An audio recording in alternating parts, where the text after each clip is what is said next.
Everybody, Shannon here, and first video that I'm going to record today for you guys is one about lunges and squats, and after we do this video we'll do a whole separate one for the shoulder issues. Alright, so first thing you have to remember about lunges and squats, never do them until you're lined up. If you have to stop and reset your body, stop and reset your body, right? So squats, there are a lot of different kinds of squats, right? There are wide squats, narrow squats. There are sumo squats with weight, and I gotta see the weight. Yeah, I gotta make sure I don't run into the weight, right? So a wide squat, toes out, sit down, knees have to push out towards your little toe. If you don't do that, you're in danger of collapsing your knees in, right? So that's out of alignment. So here we go, down. Now you push from both feet equally to come up. So just push equal pressure, come on up.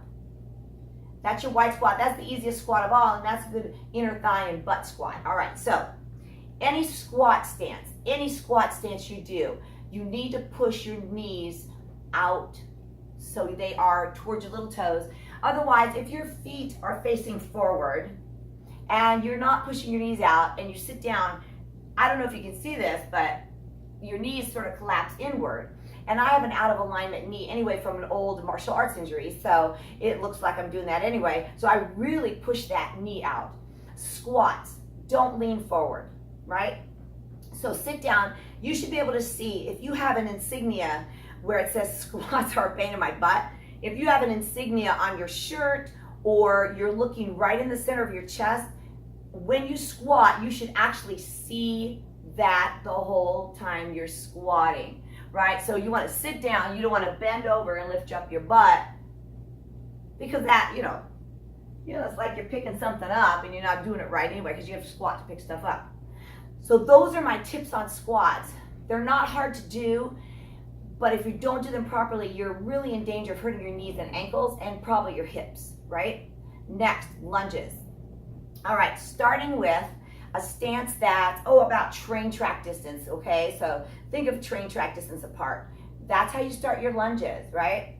Then you slide 1 foot back. I'm gonna turn so you can see. You slide 1 foot back, and you've gotta pick up that back foot heel.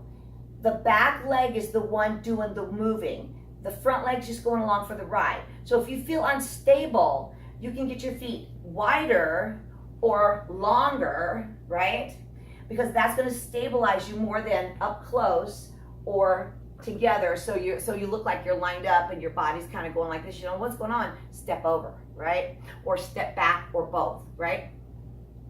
So starting with proper lunge technique, watch the back foot.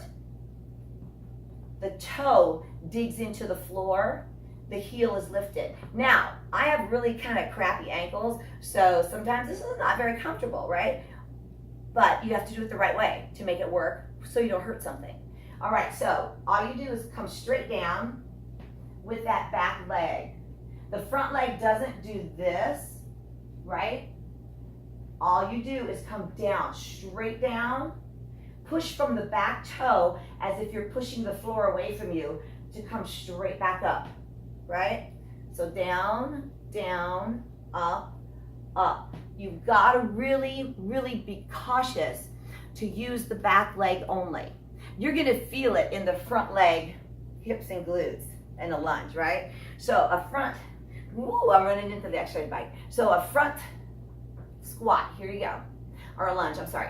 So this knee, same thing as a squat, push it over towards your little toe. So you have a nice alignment from your knee down your shin to your ankle or your shoelaces, right? Your back toe is digging into the floor. You drop your back knee and you don't touch the floor. That's really going too low. Sorry, that's too low. It's not safe, right? Push the back toe into the floor to push yourself up. Always keep the front heel down. If you find that you're pushing that front knee forward, or if you find that you're pushing your body forward or leaning over that front leg, watch what happens to my front knee if I do that. If I start to lean, look what happens to that front knee. Or if I put my heel down in the back, then I can't bend my back knee to do my lunge. So hopefully this has helped you guys a lot. if you want to practice that and come back to me and tell me that other questions that you have about lunges and squats, I'm always here for you. I want you to do them properly. There's always challenges for lunges and squats. I have a million of them. I'll get them to you, right? All right. And like Joel says, I didn't feel a thing. We always say, whatever, Joel. See you guys later.